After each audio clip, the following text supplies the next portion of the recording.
Hey, it's Ben's from LaunchFlows.com. We've got a new update, version 4.3.4, and there's some really exciting stuff in here.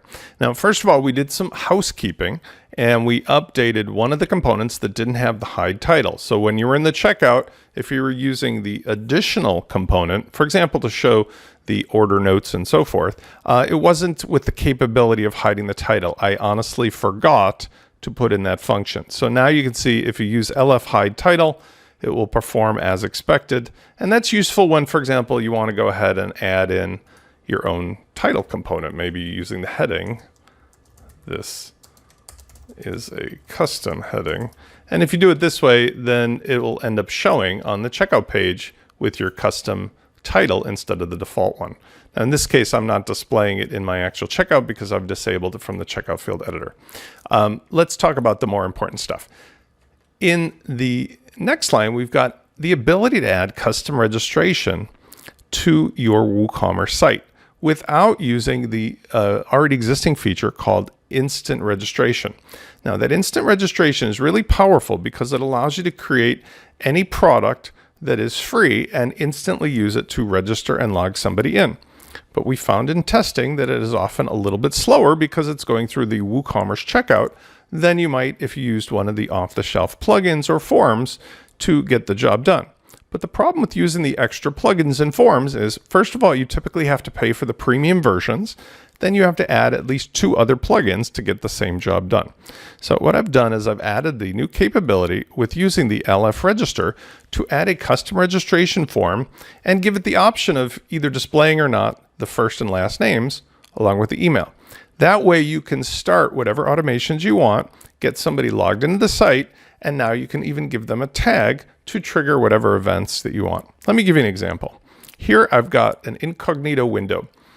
When we're on the My Account area, we can see that we can show the normal registration form.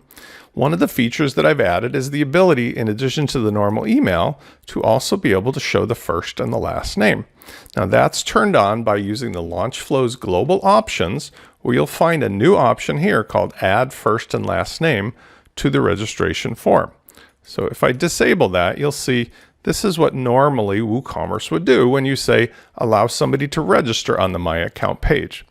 The problem is that registering on the My Account page is busy. You've got the login, you've got the register, you have a lot of stuff going on, and you maybe want to just give somebody a sales page as part of maybe registering for a webinar or for a lead magnet that you want to give them.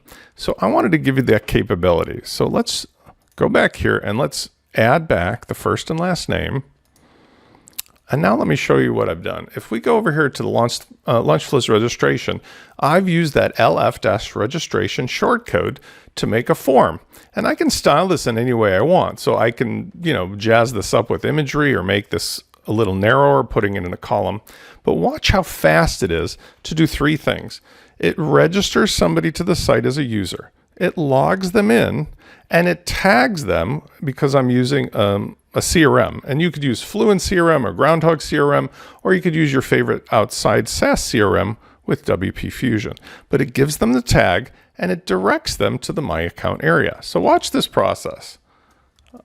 I'll say, I'm Spence, without the apostrophe, I'm Spence at test.com. By the way, it will obey whichever discretionary setup you put in for things like the password or for the privacy statement. So for example, here I've configured the site to automatically let someone in and then just email them the password. If you want them to set up their own password, it will show the password field here. But watch how fast this is. I click, and literally within like a second, it goes ahead, registers, logs them in, sends them to the dashboard, the My Account area, and they're ready to interact with whatever you gave them, let's say, access to.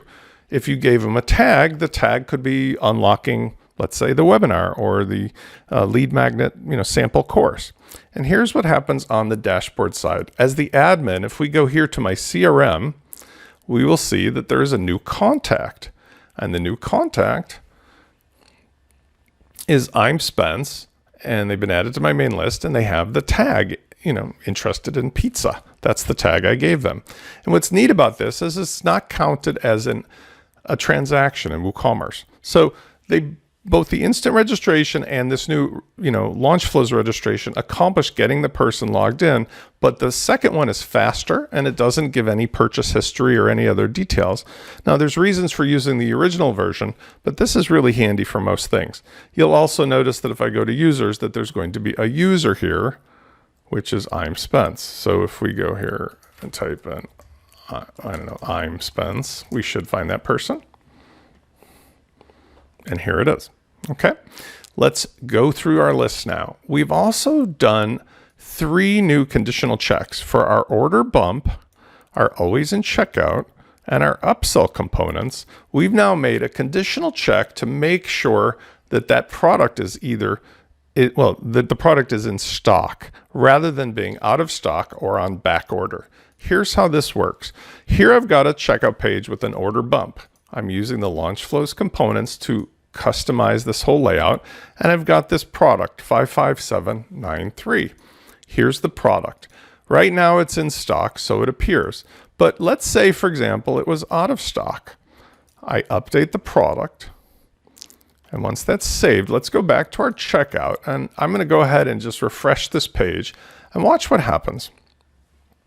For the admin, there's going to be a special notification that indicates that the product is out of stock. For the other person, the person who's coming to the site, it's going to basically show nothing. It's going to hide the product. So here's the situation. The product is not there as an order bump anymore, so the person can no longer add it. The admin on this side would get the notification when the page refreshed. So let's go ahead and refresh the page. And that would allow the admin the capability to see that, you know what, I need to do something about this. I shouldn't be offering this as an order bump anymore. I should probably remove it from the actual layout, or maybe just make the product back in stock. And the same thing is true if you have it for on back order. You get the same result. Now, let's do the same thing, but I'm going to do this instead of the order bump. I'm going to do this for the always in checkout component. And that always in checkout component is very handy whenever you're doing a page where you want the product always to be available to buy immediately. That's great for doing a sales page with a checkout in it, because literally the person just has to show up to the page and that's it, they're done. So let's go ahead and refresh this page. And I'm going to change the layout here to add the always in checkout. So let's take out this one. And instead above here, I'm going to add the always in. So I'm going to insert before, always in, and I've got that 55793, I believe it was. I'll paste in.